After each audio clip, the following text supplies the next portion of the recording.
जय हिंद दोस्तों, मैं राजकुमार आप सभी का स्वागत करता हूं ज्ञानपीठ जीके पॉइंट के इस यूट्यूब चैनल पर। दोस्तों आइए स्टार्ट करते हैं जनरल साइंस एमसीक्यू। और ये पहली सीरीज़ मैं स्टार्ट कर रहा हूं पहला मॉक टेस्ट के साथ। आपका सपोर्ट चाहिएगा इस सीरीज़ में और आपसे रिक्वेस्ट है कि ये जो वीडियो है इसको आप पूरा देखिएगा ताकि जो भी प्रश्न इसमें शामिल हैं। दोस्तों इसमें जो प्रश्न है वो आपके 30 क्वेश्चन मैंने शामिल किए हैं। हालांकि क्वेश्चन और भी हो सकते थे लेकिन 30 प्रश्न मुझे लगा कि जो यूपी टेट या सुपर टेट में भी आते हैं 30 प्रश्न मान के चलिएगा आप। तो चलिए पहले क्वेश्चन की ओर चलते हैं। फिर प्रश्न आपकी स्क्रीन पर दिख रहा होगा। क्या कहा गया? घरेलू विद्युत उपकरणों में प्रयुक्त सुरक्षा फ्यूज तार उस धातु से बनी होती है जिसका क्या हो। मतलब दोस्तों फ्यूज तार का काम क्या होता है? देखो फ्यूज तार का काम है कि हमारे विद्युत परिपथ में यदि एक निश्चित वोल्टेज से ज़्यादा विद्युत अगर सप्लाई होती है तो फ्यूज तार पिघल जाता है और वहाँ की सप्लाई को कट कर देता है। तो फ्यूज तार के लिए सबसे अच्छी बात यह है कि इसका गलनांक बहुत कम होना चाहिए। क्या हो आपका? फ्यूज तार एक ऐसा तार हो जिसका गलनांक कम हो। तो इसका सही जवाब है आपका ऑप्शन सी। दोस्तों फ्यूज तार की बात करूं तो फ्यूज तार किसका बना होता है? फ्यूज तार ये लेड प्लस टिन का बना होता है। लेड प्लस टिन का फ्यूज तार बना होता है, ये भी आप याद रखिएगा। दोस्तों इसमें मैं बात करूं टिन की तो टिन की मात्रा होती है लगभग 62% और लेड की मात्रा होती है 38%। लेड और टिन का ये अनुपात है, ये आप याद रखिएगा। दोस्तों एक चीज़ और याद रखना, जो फ्यूज तार है, फ्यूज तार जो होता है ये कमेंट में आप बताइएगा ये विद्युत परिपथ में किस क्रम में जोड़ा जाता है। फ्यूज तार विद्युत परिपथ में किस क्रम में ऐड किया जाता है या जोड़ा जाता है, ये आपके लिए क्वेश्चन है। तो फ्यूज तार के लिए क्या है? इसका गलनांक कम होना चाहिए, ये आप याद रखिएगा। नेक्स्ट प्रश्न की ओर चलते हैं। धातु की एक प्लेट को बीच में से काटकर एक छेद बनाया गया है, फिर उसे गर्म किया जाता है तो छेद का आकार पर क्या प्रभाव पड़ेगा? दोस्तों अच्छा प्रश्न है और ये पिछली बार जो जूनियर एडिट टीचर भर्ती एग्जाम हुआ था उसमें भी आया था। देखो इसको ऐसे समझिएगा, एक धातु की प्लेट है, ये हमने एक प्लेट मान ली, ये प्लेट है। अब इस प्लेट के अंदर कोई छेद है, ये वाला। जब हम इतना आपको पता है कि जब किसी धातु को हम गर्म करते हैं, अगर लंबाई है छड़ तो उसका लंबाई बढ़ेगी, मतलब रेखीय प्रसार होगा। अगर छड़ या धातु की प्लेट आयताकार है तो उसमें ऊष्मीय प्रसार होगा और ऊष्मीय प्रसार का मतलब है इसकी लंबाई और चौड़ाई में वृद्धि होगी। देखो इधर भी बढ़ेगा, इधर भी बढ़ेगा, इधर भी बढ़ेगा, जब गर्म करेंगे इधर भी बढ़ेगा। तो इसमें क्या होगा? ऊष्मीय प्रसार होगा। और दोस्तों जब ऊष्मीय प्रसार होगा तो ये जो छेद है ये भी क्या होगा? ये भी बढ़ेगा। तो इसका मतलब क्या हुआ कि जब धातु की प्लेट को काट कर उसमें हमने एक छेद बनाया तो उससे धातु के आकार में वृद्धि, मतलब प्लेट के आकार में वृद्धि होगी। और जब प्लेट के आकार में वृद्धि होगी तो उसका जो छेद है वो भी क्या होगा? बढ़ जाएगा। तो इसका सही जवाब क्या होगा? ऑप्शन बी, बढ़ जाएगा। ये भी आप याद रखिएगा, ऑप्शन बी इसका सही जवाब है। नेक्स्ट प्रश्न की ओर चलते हैं। डीजल इंजन में ईंधन को ज्वलित करने के लिए आवश्यक उच्च तापमान किसके द्वारा प्राप्त किया जाता है? दोस्तों डीजल इंजन की मैं बात करूं तो आवश्यक उच्च तापमान इसको कहां से मिलता है? दोस्तों सिलेंडरों में वायु को संपीड़ित करके मिलता है, ऑप्शन डी। सिलेंडरों में वायु को संपीड़ित करके उच्च ताप इसमें प्राप्त किया जाता है। दोस्तों क्या आपको पता है कि जो डीजल इंजन होते हैं, डीजल इंजन का आविष्कार किसने किया था? रुडोल्फ डीजल ने डीजल इंजन का आविष्कार किया था और ये जर्मनी के थे। इन्हीं के नाम पर डीजल इंजन रखा गया। अच्छा दोस्तों जब हम क्या होगा यदि एक पेट्रोल का जो इंजन है उसमें हम डीजल डाल दें, मान लीजिए आपके पास बाइक है जिसमें पेट्रोल डलता है और उसकी जगह आपने डीजल डाल दिया तो क्या होगा? यदि पेट्रोल के स्थान पर डीजल आपने डाल दिया तो क्या होगा कि इंजन में नॉकिंग होने लगेगी। नॉकिंग मतलब उसमें खटर खटर की आवाज़ आने लगेगी। तो ये आप याद रखिएगा। अच्छा अगर आपसे पूछा जाए कि गाड़ियों के इंजन में एंटी नॉकिंग एजेंट क्या होता है? एंटी नॉकिंग एजेंट जो खटर खटर को कम करता है वो क्या है? दोस्तों एंटी नॉकिंग एजेंट होता है आपका टेट्रा एथिल ये एंटी नॉकिंग एजेंट के रूप में कार्य करता है। ये आप याद रखना, टेट्रा एथिल लेड पूछ सकता है आपके एग्जाम में। तो ये सही जवाब है आपका टेट्रा एथिल लेड। तो इसका सही जवाब क्या होगा? डीजल इंजन में ईंधन को ज्वलित करने के लिए उच्च ताप सिलेंडर में वायु को संपीड़ित करके प्राप्त किया जाता है। नेक्स्ट प्रश्न, क्वेश्चन संख्या 4। जल वाष्पीकृत नहीं होगा यदि। दोस्तों जल वाष्पीकृत कब नहीं होगा? दोस्तों सबसे पहले तो आप याद रखें, यदि 100 डिग्री सेल्सियस है तो जल जो है वो वाष्पीकृत हो जाएगा। मतलब जल का जो क्वथनांक है वो कितना है आपका? वो 100 डिग्री सेल्सियस है। यदि वायुमंडल में आर्द्रता 100% हो, मतलब वायुमंडल में आर्द्रता कितनी हो, 100% हो, तो जल क्या होगा, बाष्पीकृत नहीं होगा। मतलब क्या है दोस्तों, आर्द्रता का मतलब है वायु में जलवाष्प की मात्रा कितनी है। अगर वो 100% हो तो क्या होगा, ये आपका बाष्पीकृत नहीं होगा, क्योंकि आर्द्रता होगी तो नमी होगी, और नमी होने पर जल का वाष्पन नहीं हो सकता। तो इसका सही जवाब होगा, यदि आर्द्रता 100% हो तो जल का वाष्पीकृत नहीं हो सकता। ठीक है दोस्तों। अच्छा, जल के बारे में बात करूँ तो जल का सूत्र होता है H2O, और इसका द्रव्यमान कितना बनेगा, 18।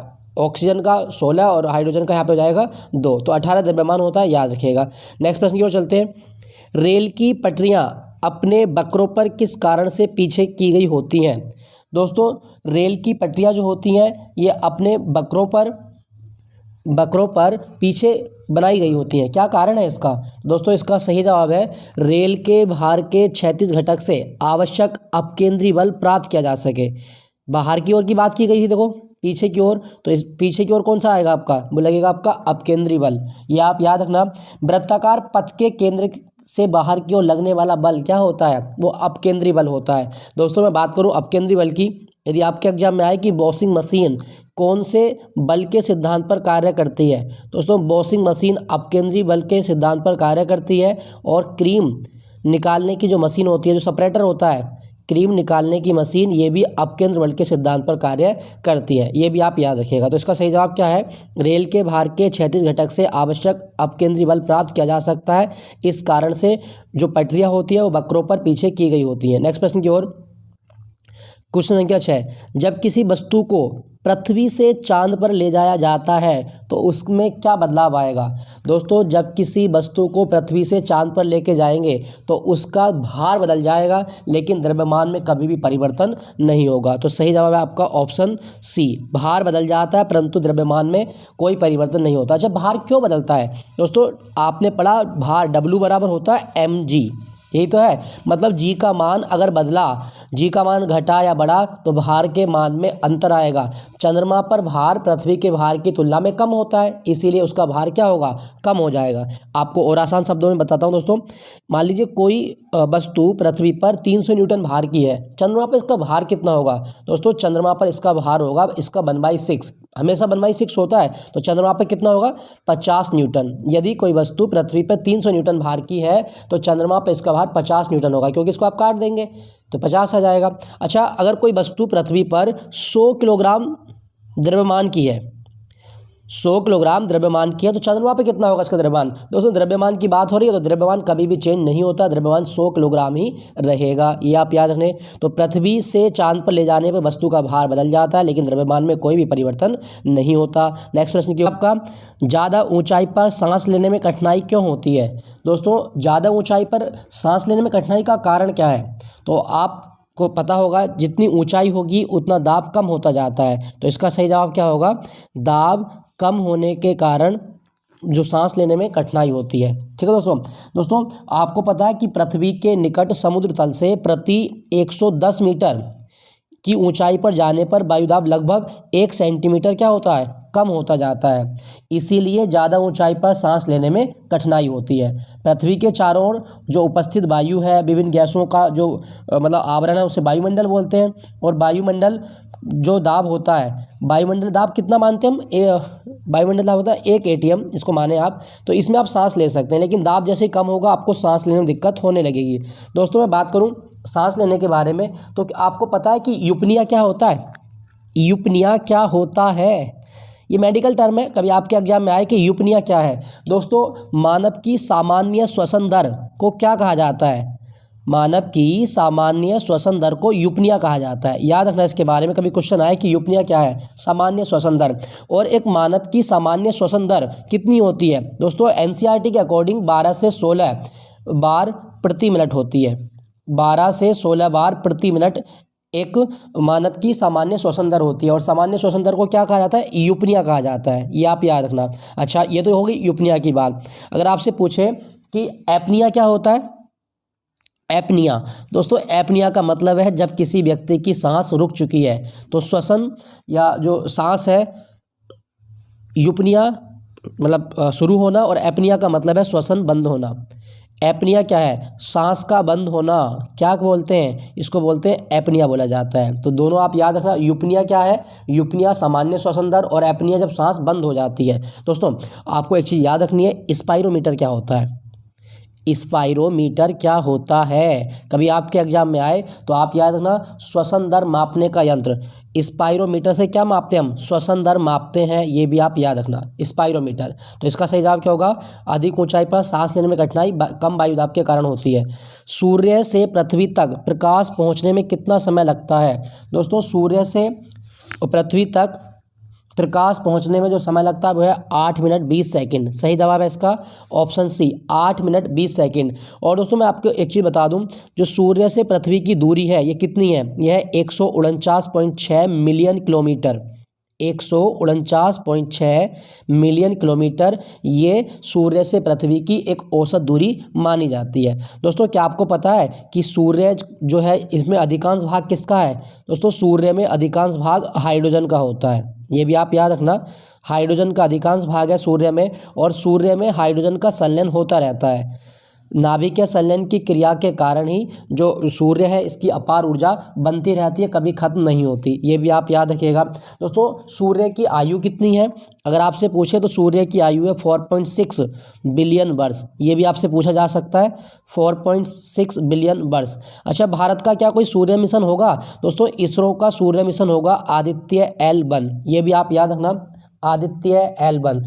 एक क्वेश्चन आपको और बता दूं, जो सूर्य का प्रकाश है इसकी चाल कितनी होती है? दोस्तों सूर्य के प्रकाश की चाल 3 लाख किलोमीटर प्रति घंटा होती है। कभी क्वेश्चन आए कि सूर्य के प्रकाश की चाल कितनी होती है? 3 लाख, या मैं कहूँ 3 × 10⁵ किलोमीटर प्रति घंटा होती है, ये आप याद रखिएगा। नेक्स्ट प्रश्न की ओर चलते हैं। तो इसका सही जवाब क्या होगा? 8 मिनट 20 सेकंड में सूर्य का प्रकाश धरती पर पहुंच जाता है।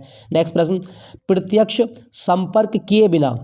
संपर्क किए बिना दूर से ही किसी वस्तु के बारे में सूचना एकत्रित करने की तकनीक को क्या कहा जाता है? दोस्तों इसको आप बोलेंगे रिमोट सेंसिंग। क्या बोलेंगे? Remote sensing. Option B is the right answer.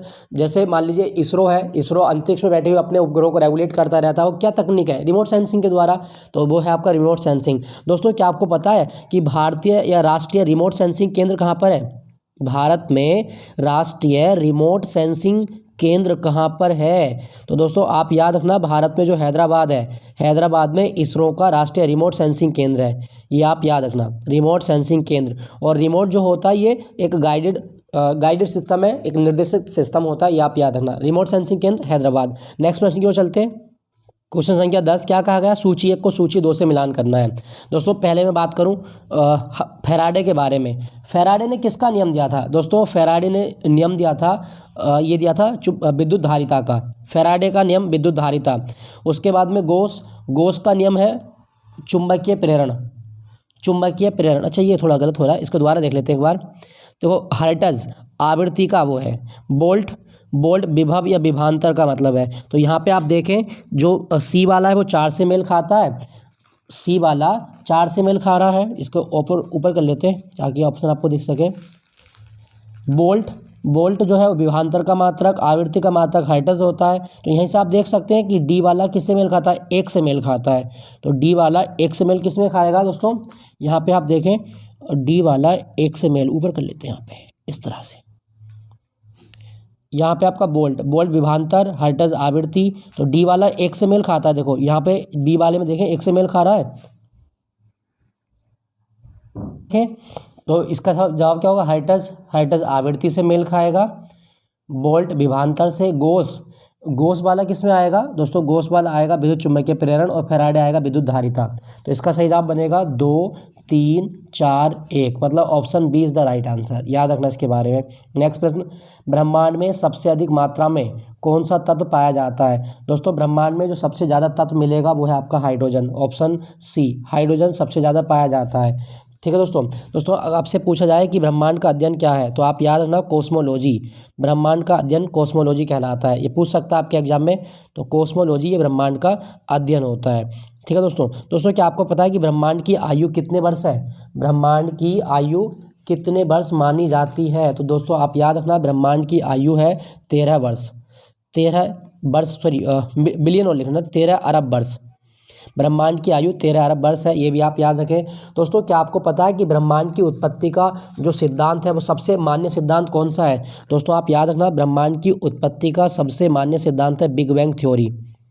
Big bang theory या महाविस्फोटक सिद्धांत, ये ब्रह्मांड की उत्पत्ति का सबसे उपयुक्त सिद्धांत है। क्या कहती है बिग बैंग थ्योरी? देखो ये कहती है कि सूर्य एक आग का गोला था और इसमें एक विस्फोट हुआ और विस्फोट होने के बाद में इसके कई सारे खंडे हो गए और ये खंडे आज इसके चारों घूम रहे हैं और ये ग्रह उपग्रह के रूप में चक्कर लगाते हैं। तो ये आप याद रखिएगा, ब्रह्मांड की उत्पत्ति का सबसे मान्य सिद्धांत है बिग बैंग थ्योरी। ऑक्सीजन की बात करूं दोस्तों, ऑक्सीजन प्रकाश संश्लेषण की क्रिया में जल से निकलती है, ये भी आप याद रखना, जीवनदायिनी गैस है। नाइट्रोजन की बात करूं दोस्तों, जो चिप्स के पैकेट होते हैं, जो लेज के पैकेट होते हैं, उसमें प्रिजर्वेटिव के रूप में इसका प्रयोग किया जाता है और जो सीमन का वो रखा जाता है ना, सीमन, वो भी इसी में रखा जाता है नाइट्रोजन में। आप इसको विद्युत बल्ब में भी भर सकते हैं। जब आकाश में बिजली चमकती है तो कौन सी गैस की मात्रा बढ़ जाती है? नाइट्रोजन गैस की मात्रा। और वायुमंडल में सबसे ज़्यादा परसेंटेज मात्रा किसकी है? नाइट्रोजन की, 78% मात्रा होती है इसकी। हीलियम की बात करूं, हीलियम अक्रिय गैस है और ये गुब्बारों में भरी जाती है। नेक्स्ट प्रश्न की ओर चलते हैं। किसी उपग्रह में किसी अंतरिक्ष यात्री द्वारा गिराया गया चम्मच, इसकी दिशा क्या होगी? दोस्तों यदि कोई किसी अंतरिक्ष यात्री द्वारा किसी उपग्रह में चम्मच गिराया जाता है तो इसका मतलब है कि वह उपग्रह की गति का अनुसरण करेगा। ये आप याद रखना, ग्रेविटी के कारण ऐसा होता है, उपग्रह की गति का अनुसरण करता रहता है। तो इसका सही जवाब है आपका ऑप्शन सी, ये आप याद रखें। नेक्स्ट प्रश्न की ओर। उड़ान अभिलेखी का तकनीकी नाम क्या है? दोस्तों उड़ान अभिलेखी का तकनीकी नाम होता है black box, option B, black box या काला बक्सा, ये आप याद रखिएगा, ब्लैक बॉक्स इसको बोलते हैं। और इसका रंग काला नहीं होता, इसका रंग नारंगी होता है। कभी क्वेश्चन आए कि ब्लैक बॉक्स का रंग कैसा होता है? नारंगी। और वायुयान कौन से मंडल में उड़ते हैं? समताप मंडल में। वायुयान कौन से मंडल में उड़ते हैं? समताप मंडल में उड़ते हैं, याद रखिएगा। नेक्स्ट प्रश्न की ओर। सूर्य का ताप हम तक पहुंचता है, किस विधि के द्वारा सूर्य का ताप पृथ्वी पे आता है? दोस्तों सूर्य का ताप विकिरण विधि के द्वारा आता है। तो विकिरण को क्या बोलते हैं हम? विकिरण, ऑप्शन सी, विकिरण विधि के द्वारा आता है। और विकिरण की एक खास बात होती है, ये हमेशा उच्च ताप से निम्न ताप की ओर चलता है। कभी क्वेश्चन आए कि विकिरण जो है ये किस प्रकार चलता है? ये उच्च ताप से निम्न ताप की ओर गमन करता है, याद रखिएगा इसके बारे में। और सूर्य का प्रकाश जो आता है ये विकिरण के द्वारा आएगा। ये आपको पता है कि कितने मिनट में? 8 मिनट 20 सेकंड में आता है। ठीक है दोस्तों सूर्य का अध्ययन क्या होता है? हेलियोलॉजी। कभी क्वेश्चन आए कि सूर्य का अध्ययन क्या है? हेलियोलॉजी। क्या आपको पता है कि सूर्य का पृष्ठीय ताप कितना होता है? दोस्तों सूर्य का पृष्ठीय ताप होता है 6000 डिग्री सेल्सियस, याद रखना इसके बारे में। सूर्य का सरफेस टेम्परेचर 6000 डिग्री सेल्सियस होता है। नेक्स्ट प्रश्न की ओर चलते हैं। इसमें कहा गया, यदि आप वायु में धूल के कणों को देखने के लिए सूक्ष्मदर्शी का प्रयोग करें तो वे आपको हर समय इधर उधर चलते हुए दिखाई देंगे। इस घटना को क्या कहा जाता है? दोस्तों वायु में धूल कणों की इधर उधर गति करने की अवस्था होगी और इसे कहा जाता है ब्राउनी प्रभाव। ब्राउनी गति या ब्राउनी प्रभाव इसे कहा जाता है। कोलाइड विलयन में भी आपने देखा होगा ब्राउनी गति होती है, तो ये आपको याद रखना है, ब्राउनी प्रभाव, ये भी आप याद रखें। नेक्स्ट प्रश्न की ओर चलते हैं। ऑटोमोबाइल वाहन द्वारा निष्कासित मुख्य नुकसानदेह गैस कौन सी है जिससे प्रदूषण होता है? दोस्तों जो ऑटोमोबाइल होते हैं इससे सबसे प्रमुख जो प्रदूषक गैस है वो है आपकी carbon monoxide, option C, carbon monoxide. दोस्तों कार्बन मोनोऑक्साइड की बात करूं तो हमारे ब्लड में सबसे ज़्यादा घुलने वाली जो हानिकारक गैस है वो कार्बन मोनोऑक्साइड होती है और इसे दम घोटू गैस भी कहा जाता है। ठीक है दोस्तों ये क्या काम करती है? हमारे ब्लड में हीमोग्लोबिन होता है और ये हीमोग्लोबिन के साथ में बाइंडिंग हो जाती है और इसकी क्षमता नॉर्मल गैस की तुलना में 200 से 300 गुना ज़्यादा होती है। ये इतनी जल्दी घुलती है और ये हीमोग्लोबिन में जैसे ही घुलेगी क्या बनाएगी? फिर मैथोक्सो हीमोग्लोबिन बनाती है। मैथोक्सी हीमोग्लोबिन बनाने के कारण जो हमारा ब्लड होता है उससे कोशिकाओं में अकड़न होने लगती है और जब कोशिकाओं में अकड़न होगी तो हमारी बॉडी में जो हीमोग्लोबिन क्या हो गया? अब मैथोक्सी हीमोग्लोबिन, तो हमारी बॉडी में ऑक्सीजन की सप्लाई बंद हो जाएगी। जो ऑक्सीजन की सप्लाई है वो बंद हो गई। क्यों? क्योंकि हीमोग्लोबिन का काम था ऑक्सीजन को कैरी करना और ऑक्सीजन की सप्लाई बंद हो गई तो हमारे शरीर में कोशिकाएं मरने लगेंगी और कोशिकाएं मरने लगेंगी तो हमारा दम क्या होगा? हमारा दम घुटने लगेगा। ये आप याद रखिएगा, कार्बन मोनोऑक्साइड इतनी खतरनाक गैस है और ये धुएं से भी निकलती है। जो सिगरेट का धुआं होता है ना, उसमें कार्बन मोनोऑक्साइड होती है। यहाँ पे लिखा गया दोस्तों मीथेन, इसको मार्स गैस भी बोलते हैं। दलदल वाली गैस है आपकी मीथेन। जो जुगाली करने वाले पशु होते हैं, धान के खेत हैं और कोयले की खदानों से कौन सी गैस निकलती है? मीथेन ही तो निकलती है। CH4 इसको बोलते हैं। ओजोन गैस दोस्तों ये समताप मंडल में रहती है और ये सूर्य से आने वाली हानिकारक पराबैंगनी किरणों से हमारी रक्षा करती है। ओजोन दिवस भी होता है 16 सितंबर को, याद रखना इसके बारे में। कार्बन डाइऑक्साइड दोस्तों एक ग्रीन हाउस गैस है, ग्रीन हाउस गैस। और प्रकाश संश्लेषण में पौधे कौन सी गैस को अवशोषित करते हैं? कार्बन डाइऑक्साइड को। तो इसका सही जवाब क्या होगा? वाहनों के धुएं से कार्बन मोनोऑक्साइड निकलती है, ऑप्शन सी। नेक्स्ट प्रश्न, रासायनिक रूप से रेशम क्या है? दोस्तों रासायनिक रूप से रेशम होता है एक सेलुलोज, ऑप्शन ए सेलुलोज होता है, याद रखिएगा। ये क्वेश्चन इसी साल जो CISF का एग्जाम था उसमें भी आया था, तो ये आप याद रखिएगा, सेलुलोज होता है रासायनिक रूप से रेशा। दोस्तों मैं आपको एक चीज़ बताऊं, यहाँ पे लिखा गया है कार्बोहाइड्रेट। हमारी बॉडी में क्विक एनर्जी मतलब फास्ट एनर्जी देने का सोर्स कौन सा है? कार्बोहाइड्रेट। और 1 ग्राम कार्बोहाइड्रेट से हमारी बॉडी में 4.2 किलो कैलोरी एनर्जी मिलती है, याद रखिएगा।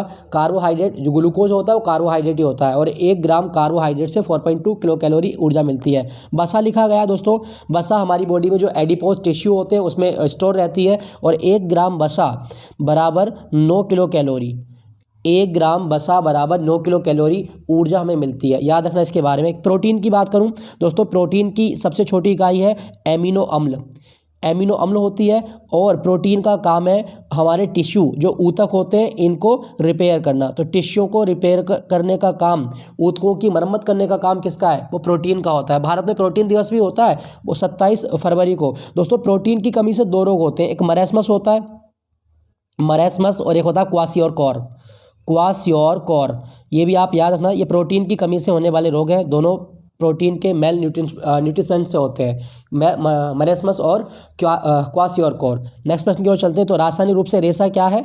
वो है आपकी सेलुलोज होती है। क्या दोस्तों मानव की आंतें सेलुलोज का पाचन कर सकती हैं? नहीं, मानव की आंतें सेलुलोज का पाचन नहीं कर सकती। अच्छा, पौधों की कोशिका भित्ति किसकी बनी होती है? दोस्तों प्लांट सेल बॉल की मैं बात करूं तो प्लांट सेल बॉल किसकी बनती है? सेलुलोज की। दोस्तों कभी आपने साग खाया होगा पालक का या चने का, तो इसमें हम इसको मतलब पतला क्यों करते हैं? इसमें मतलब घोटा क्यों लगाया जाता है? दोस्तों आप याद रखना, आपने पढ़ा कि प्लांट सेल वॉल किसकी बनी होती है? सेलुलोज की। और हमारी आंतें सेलुलोज का पाचन नहीं कर सकती, यही कारण है कि जो साग होता है उसको खाने से पहले घोटा जाता है, उसको पतला किया जाता है, याद रखना, ताकि सेलुलोज के कणों को छोटा किया जा सके। याद रखेंगे, वेरी वेरी इंपॉर्टेंट, पूछ लेता है एग्जाम में। नेक्स्ट प्रश्न की ओर। दूध को कुछ देर में खुला रखने पर उसका स्वाद खट्टा हो जाता है, क्यों? दोस्तों दूध में कौन सा अम्ल बन जाता है जिसके कारण दूध का स्वाद खट्टा हो जाता है? तो क्या एसिटिक अम्ल? नहीं दोस्तों, ये तो सिरके में होता है। नींबू में सिट्रिक अम्ल होता है। कार्बनिक अम्ल ये भी नहीं है, लैक्टिक अम्ल। इसका सही जवाब है आपका ऑप्शन बी, लैक्टिक अम्ल की उपस्थिति के कारण दूध का जो स्वाद है वो खट्टा हो जाता है, ये भी आप याद रखें। दोस्तों मैं बात करूँ दूध की, दूध एक प्रकार का इमल्सन होता है। कभी क्वेश्चन आए कि दूध क्या है? दूध एक प्रकार का इमल्सन होता है। भारत में राष्ट्रीय दुग्ध दिवस कब होता है? बर्गीज कुरियन का जन्मदिन 26 नवंबर को राष्ट्रीय दुग्ध दिवस के रूप में मनाया जाता है। अच्छा, विश्व दुग्ध दिवस 1 जून को होता है। वर्ल्ड मिल्क डे 1 जून। दोस्तों दूध के बारे में एक चीज़ याद रखना, दूध में कौन सी शर्करा होती है? लैक्टोस होती है। दूध में कौन सी शर्करा होती है? लैक्टोस होती है। और लैक्टोस शर्करा के कारण ही दूध का स्वाद हल्का मीठा होता है। क्या दूध में विटामिन सी होता है? नहीं, दूध में विटामिन सी नहीं होता। और क्या नहीं होता दोस्तों? दूध में आयरन भी नहीं होता। दोनों आप याद रखें, विटामिन सी और आयरन इसमें नहीं होता। ठीक है दोस्तों दूध के बारे में एक चीज़ याद रखना, जो दूध है इसका रंग सफ़ेद क्यों होता है? केसिन प्रोटीन के कारण। और गाय के दूध का पीला रंग वो होता है कैरोटीन के कारण। बीटा कैरोटीन होता है, तो बीटा कैरोटीन के कारण गाय के दूध का रंग पीला रंग होता है, ये भी आप याद रखिएगा। भारत में श्वेत क्रांति ये डेयरी उत्पादन से आई थी, ये भी आप याद रखें। और श्वेत क्रांति का नाम है ऑपरेशन फ्लड, ये भी आप याद रखिएगा। भारत का मिल्कमैन कौन है? दोस्तों भारत का मिल्कमैन है बर्गीज कुरियन। बर्गीज कुरियन, इन्हें भारत का मिल्कमैन कहा जाता है, श्वेत क्रांति का जनक या दुग्ध क्रांति का जनक। और इनकी आत्मकथा का नाम है the man who made elephant dance. The man who made elephant dance किसकी आत्मकथा का नाम है? Elephant dance. तो जवाब होगा आपका ये बर्गीज कुरियन की आत्मकथा है, the man who made elephant dance. Next प्रश्न की ओर चलते हैं। नेक्स्ट प्रश्न है आपका, शीशे के संचयन वाले सेल में किस अम्ल का प्रयोग किया जाता है? दोस्तों शीशा संचायक सेल, इसमें जो अम्ल होता है वो होता है सल्फ्यूरिक अम्ल, ऑप्शन बी सल्फ्यूरिक अम्ल H2SO4। सल्फ्यूरिक अम्ल। और दोस्तों इसे किंग ऑफ केमिकल भी कहा जाता है। कभी क्वेश्चन आए कि किंग ऑफ केमिकल किसे कहा गया, दोस्तों सल्फ्यूरिक अम्ल को ही किंग ऑफ केमिकल कहा जाता है। ये आप याद रखना इसके बारे में, सल्फ्यूरिक अम्ल। और जब अम्ल वर्षा होती है तो सल्फ्यूरिक अम्ल धरती पर आता है, ये आप याद रखिएगा। हाइड्रोक्लोरिक एसिड लिखा गया, ये पेट में ऑक्जेंटिक सेल में बनता है और ये डाइजेशन में सहायक होता है। हाइड्रोक्लोरिक अम्ल ये डाइजेशन में सहायक होता है, याद रखिएगा। नाइट्रिक अम्ल, दोस्तों नाइट्रिक अम्ल जो होता है ये अम्ल वर्षा का भाग है। अम्ल वर्षा कौन कौन से अम्लों के कारण होती है, देखो अम्ल वर्षा में दो अम्ल आते हैं, एक सल्फ्यूरिक अम्ल प्लस नाइट्रिक अम्ल। सल्फ्यूरिक अम्ल प्लस नाइट्रिक अम्ल ये अम्ल वर्षा के भाग हैं, याद रखिएगा। तो सीसा संचयक सेल में क्या होता है, सल्फ्यूरिक अम्ल होता है। ऑप्शन बी सही है इसका सही जवाब। 18 कैरेट स्वर्ण में सोने की शुद्धता का प्रतिशत क्या है, दोस्तों इसको आप कैसे निकालेंगे। देखो शुद्ध सोना कितने कैरेट का होता है, 24 का। आपसे पूछा 18 का, तो 18/24 इंटू 100, 6 3 जा 18 और 6 4 जा 24। इसको काटेंगे 4 से तो यह आएगा 25 टाइम, तो 25 3 जा 75। दोस्तों जो सोना 18 कैरेट का है उसकी शुद्धता 75% होती है, ठीक है दोस्तों, याद है ना 75%। अच्छा अगर आपसे पूछेगा कि 22 कैरेट का सोना, तो दोस्तों बटे में 24, क्योंकि 24 का शुद्ध होता है, कितने का निकालना है 22 का, तो कितना होगा आपका 22/24 इंटू 100। दूसरा अगर आपसे पूछे कि 20 कैरेट का सोना कितनी प्रतिशत शुद्धता का होता है, तो 20/24 इंटू मल्टीप्लाई 100। यह इस तरह से आप निकाल सकते हैं किसी भी। तो सोने के लिए, अच्छा आपके लिए क्वेश्चन ये है कि सोने की शुद्धता का मानक होता है होलोग्राम। होलग्राम या होलोग्राम, ये भारत में कब स्टार्ट हुआ था, होलोग्राम की शुरुआत भारत में कब हुई थी, ये मुझे कमेंट में बताना। नेक्स्ट प्रश्न की ओर, निम्नलिखित में से वह संकेतक कौन सा है जो उस स्थिति में उपयुक्त होता है जब सोडियम कार्बोनेट घोल को सल्फ्यूरिक अम्ल के साथ अनुमापित किया जाता है। दोस्तों सोडियम कार्बोनेट को जब हम अनुमापित करेंगे किसके साथ में, कौन सा ऐसा घोल होगा जब सोडियम कार्बोनेट को सल्फ्यूरिक अम्ल के साथ अनुमापित करेंगे, तो ये मेथिल ऑरेंज संकेतक के रूप में काम करता है। सही जवाब होगा आपका ऑप्शन डी, मेथिल ऑरेंज के रूप में ये काम करता है, ठीक है दोस्तों। अच्छा सोडियम कार्बोनेट क्या होता है, दोस्तों सोडियम कार्बोनेट को बोलते हैं हम सोडियम कार्बोनेट, इसे बोलते हैं सोडा एस, सोडा एस, याद रखना। नेक्स्ट प्रश्न की ओर चलते हैं, निम्नलिखित में से कौन सा रत्न पत्थर नहीं है, कौन सा रत्न पत्थर नहीं है, ये हमें बताना है। दोस्तों नीलम, नीलम जो होता है ये एल्यूमिनियम होता है, ये आप याद रखना। नीलम जो है ये एल्यूमिनियम है, ये पत्थर नहीं है। बाकी आपका मोती है, पन्ना है, माणिक्य, ये सब पत्थर होते हैं और इनकी संरचना कैल्शियम कार्बोनेट की बनी होती है, जबकि नीलम जो होता है वो एल्यूमिनियम की संरचना में बना होता है, याद रखिएगा इसके बारे में। नेक्स्ट प्रश्न की ओर, अच्छा मोती लिखा गया है, भारत में मोतियों का शहर कौन सा है, दोस्तों भारत में मोतियों का शहर है हैदराबाद। भारत में मोतियों का शहर हैदराबाद को कहा जाता है, याद रखिएगा इसके बारे में। नेक्स्ट प्रश्न, ग्लूकोज को एथिल अल्कोहल में बदलने वाला एंजाइम कौन सा है, दोस्तों ग्लूकोज को एथिल अल्कोहल में बदलने वाला एंजाइम है जाइमेज, ऑप्शन ए, जाइमेज एंजाइम ग्लूकोज को एथिल अल्कोहल में बदल देता है, ठीक है दोस्तों। और ये प्रक्रिया क्या होती है, इस प्रक्रिया को कहा जाता है फर्मेंटेशन, फर्मेंटेशन, ये आप याद रखना, ये फर्मेंटेशन होता है। नेक्स्ट प्रश्न की ओर चलते हैं। अच्छा यहाँ पे एक चीज़ याद रखना, जो एथिल अल्कोहल है इसी की शराब बनती है। आप मेथिल अल्कोहल कभी मत पिएगा, मेथिल अल्कोहल क्या होता है, मेथिल अल्कोहल कभी मत पिएगा, क्योंकि मेथिल अल्कोहल जहरीला होता है। एथिल अल्कोहल C2H5OH, इसी से शराब बनती है आपकी। नेक्स्ट प्रश्न की ओर चलते हैं, परमाणु बम का आविष्कार किसने किया था, दोस्तों मैं बात करूं परमाणु बम, सबसे पहली बार परमाणु बम एक जर्मनी के वैज्ञानिक थे ऑटो हॉर्न और स्ट्रासमैन ने बनाया था, लेकिन इनके बाद में रॉबर्ट ओपनहीमर के द्वारा परमाणु बम बनाया गया था। तो ऑप्शन सी इसका सही जवाब है, रॉबर्ट ओपनहीमर। दोस्तों परमाणु बम की बात करूं तो परमाणु बम परमाणु विखंडन के सिद्धांत पर कार्य करता है, परमाणु विखंडन के सिद्धांत पर कार्य करता है, ये भी आप याद रखें। दुनिया में सबसे पहले परमाणु बम का प्रयोग जापान का एक शहर था हिरोशिमा पे हुआ था 6 अगस्त 1945 में, याद रखना इसके बारे में।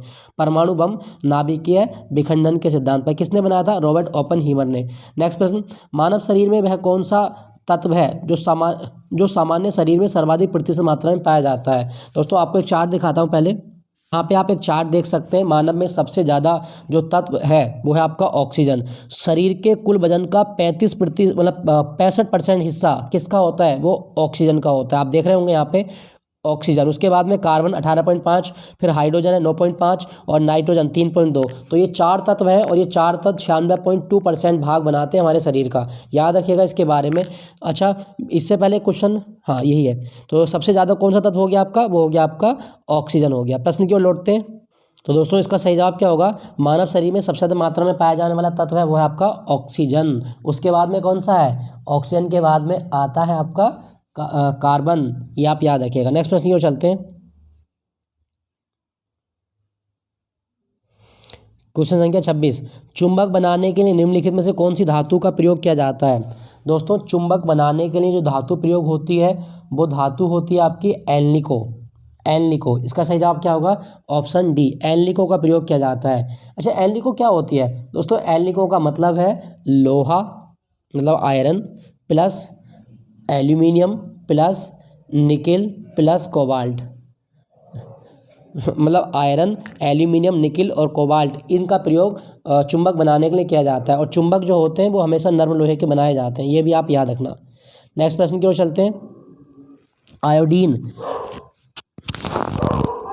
दोस्तों क्वेश्चन संख्या 27 क्या कहा गया, आयोडीन मानव शरीर में निम्नलिखित में कौन सा कार्य करता है। दोस्तों मैं बात करूं आयोडीन की, तो आयोडीन जो होता है ये एक प्रकार मतलब इसका काम है हमारी जो थायराइड ग्रंथि है उसकी सक्रियता के लिए उत्तरदायी होता है। तो आयोडीन का सबसे उपयुक्त काम है हमारी थायराइड ग्रंथि के कार्य को नियंत्रित करना, ऑप्शन सी, सही जवाब है आपका ऑप्शन सी। दोस्तों क्या आपको पता है कि थायराइड मतलब जो आयोडीन है किससे प्राप्त होता है। दोस्तों एक शैवाल होता है और इसका नाम है लेमिनेरिया, एक समुद्री शैवाल है लेमिनेरिया, इस समुद्री शैवाल से आयोडीन की प्राप्ति होती है, याद रखना इसके बारे में, ये पूछ सकता है आपके एग्जाम में। तो लेमिनेरिया शैवाल से आयोडीन की प्राप्ति होती है, ठीक है दोस्तों आपके लिए क्वेश्चन है कि आयोडीन परीक्षण किससे संबंधित है, आयोडीन परीक्षण में किसकी जांच की जाती है, ये क्वेश्चन आपके लिए है। आयोडीन परीक्षण में किसकी जांच की जाती है ये क्वेश्चन आपको बताना है। दोस्तों यहाँ पे लिखा गया आपका थायराइड ग्रंथि, थायराइड ग्रंथि का एक नाम है एडम्स एप्पल। कभी क्वेश्चन आए कि मानव शरीर में कौन सा ऐसा भाग है या कौन सा ऐसा अंग है जिसे एडम्स एप्पल कहा जाता है, तो एडम्स एप्पल नाम है थायराइड ग्रंथि का, याद रखना इसके बारे में, पूछ सकता है आपके एग्जाम में। गले की जो गुठली है उसका काम है ये। उसका बाद अब मैं आपका अगला क्वेश्चन, निम्नलिखित में से किस वनस्पति तेल में आवश्यक वसा अम्ल नहीं होते, मतलब कौन सा ऐसा वनस्पति तेल है जिसमें आवश्यक वसा अम्ल नहीं होते। दोस्तों नारियल का जो तेल है इसमें आवश्यक वसा अम्ल नहीं होते, तो ऑप्शन बी इसका सही जवाब है, नारियल का तेल इसमें आवश्यक वसा अम्ल नहीं होते। दोस्तों मैं बात करूं नारियल अनुसंधान केंद्र कहाँ पर है भारत में, तो केरल में एक शहर है कासरगोड, कासरगोड में भारत का नारियल अनुसंधान केंद्र है, याद रखना इसके बारे में। और 2 सितंबर को विश्व नारियल दिवस मनाया जाता है, ये भी आप याद रखें। दोस्तों क्या आपको पता है कि नारियल का रेशा किसका बना होता है, नारियल का रेशा स्क्लेरोकाइमा का बना होता है, स्क्लेरोकाइमा, नारियल के रेशे, नारियल की कोइल स्क्लेरोकाइमा टिश्यू की बनी होती है, याद रखिएगा इसके बारे में। सरसों लिखा गया है, दोस्तों सरसों रबी की फसल है और भारत में सरसों अनुसंधान केंद्र राजस्थान के भरतपुर शहर में है, ये भी आप याद रखें। सूरजमुखी सबसे ज़्यादा भारत में होती है कर्नाटक में, सबसे ज़्यादा सूरजमुखी का उत्पादन करने वाला राज्य कर्नाटक है। मूंगफली गुजरात में होती है, ये भी आप याद रखें। मूंगफली खरीफ की फसल है, मूंगफली खरीफ की फसल है, ये भी आप याद रखें। तो कौन सा सही जवाब है इसका, आवश्यक वसा अम्ल नहीं होते नारियल के तेल में। नेक्स्ट प्रश्न 29, इसमें आपको सूची का मिलान करना है, क्या है, अल्फ्रेड नोबेल, नोबेल ने डायनामाइट की खोज की थी। अलेक्जेंडर फ्लेमिंग, इन्होंने खोजा था पेनिसिलिन। चार्ल्स डार्विन, इन्होंने विकास का सिद्धांत दिया है। और मैडम क्यूरी ने रेडियम की खोज की थी। तो मैडम क्यूरी एक बार दोबारा देख लेते हैं पूरा, मैडम क्यूरी रेडियम की खोज, चार्ल्स डार्विन विकास का सिद्धांत, अलेक्जेंडर फ्लेमिंग पेनिसिलिन की खोज और अल्फ्रेड नोबेल डायनामाइट की खोज की थी। तो इसका आप मिलान कर सकते हैं। 29 का सही जवाब क्या बनेगा आपका दोस्तों, 29 का सही जवाब बनेगा आपका 1 4 2 3, 1 4 2 3 मतलब ऑप्शन सी, ठीक है, 1 4 2 3। नेक्स्ट प्रश्न, प्रदूषण नियंत्रण कार्यक्रम का उद्देश्य निम्नलिखित में से किस अपशिष्ट को नदियों में विसर्जन को कम करना है। मतलब प्रदूषण नियंत्रण कार्यक्रम जो भारत में चलाया गया कैसे अपशिष्ट को कम करता है। दोस्तों हमारी नदियों में जो मतलब प्रदूषण होता है वो औद्योगिक चीज़ों से ज़्यादा होता है, जो औद्योगिक मलबा है, औद्योगिक अपशिष्ट है, उससे ज़्यादा होता है। तो इसमें क्या है, तो इसमें ऐसे चीज़ों को हमें कम करना है जो ऑक्सीजन हिरासक हो, ऑक्सीजन हिरासक हो, मतलब ऑक्सीजन की कमी को कम कर देता हो पानी में। तो इसका सही होगा आपका ऑप्शन ए। अच्छा कैसे, दोस्तों आपको एक चीज़ याद रखनी है, आपने कभी सुना होगा BOD, बायोकेमिकल ऑक्सीजन डिमांड, ये क्या होता है, ये इसका मतलब है कि जो कार्बनिक पदार्थ हैं, कार्बनिक पदार्थों के विघटन के लिए पानी में आवश्यक ऑक्सीजन की मात्रा वो क्या होती है, बीओडी। यदि किसी नदी में ऑक्सीजन की मात्रा कम हो गई, मतलब पानी का सूत्र क्या होता है, H2O, अगर इसकी O की मात्रा कम हो गई तो मतलब पानी कैसा हो चुका है, प्रदूषित हो चुका है। और प्रदूषित हो चुकेगा तो बीओडी की मांग क्या होगी, बढ़ जाएगी। बीओडी की मांग में बढ़ोतरी होना क्या बताता है कि प्रदूषण फैल चुका है। बीओडी बढ़ेगा तो प्रदूषण फैलेगा। क्यों बढ़ेगा, क्योंकि ऑक्सीजन की डिमांड बढ़ रही है, क्योंकि ऑक्सीजन खत्म हो चुकी है। अगर बीओडी घटेगा तो प्रदूषण की मांग क्या है, प्रदूषण की मांग, बीओडी घट गई है अब, मतलब ऑक्सीजन की मांग नहीं चाहिए, मतलब प्रदूषण यहाँ पे कम हो चुका है। ये आप याद रखिएगा, ठीक है दोस्तों। जो बीओडी होता है ना, बीओडी 20 डिग्री सेल्सियस पर लिया जाता है। 20 डिग्री सेल्सियस पर 5 दिन का डेटा इसमें स्टोर करते हैं, ये आप याद रखना। बायोकेमिकल ऑक्सीजन डिमांड, और इसी के द्वारा, बीओडी के द्वारा किसी नदी के जल में प्रदूषण की माप की जाती है। आप याद रखना, इंपॉर्टेंट है। तो दोस्तों ये था आज के science special mock test. I hope ये सेशन आपको अच्छा लगा होगा, और अच्छा लगे तो प्लीज़ वीडियो को लाइक और चैनल को सब्सक्राइब जरूर कर लीजिएगा। मिलूंगा अगले मॉक टेस्ट के साथ, एसएससी जीडी। और जीडी का जो मॉक टेस्ट है इसमें शुरू करेंगे हम, सीजीएल मेंस के क्वेश्चन भी इसमें मैं इंक्लूड करूंगा, तो मेरे साथ बने रहिएगा। मिलता हूँ अगले मॉक टेस्ट के साथ। Thank you for watching Gyanpeeth ji.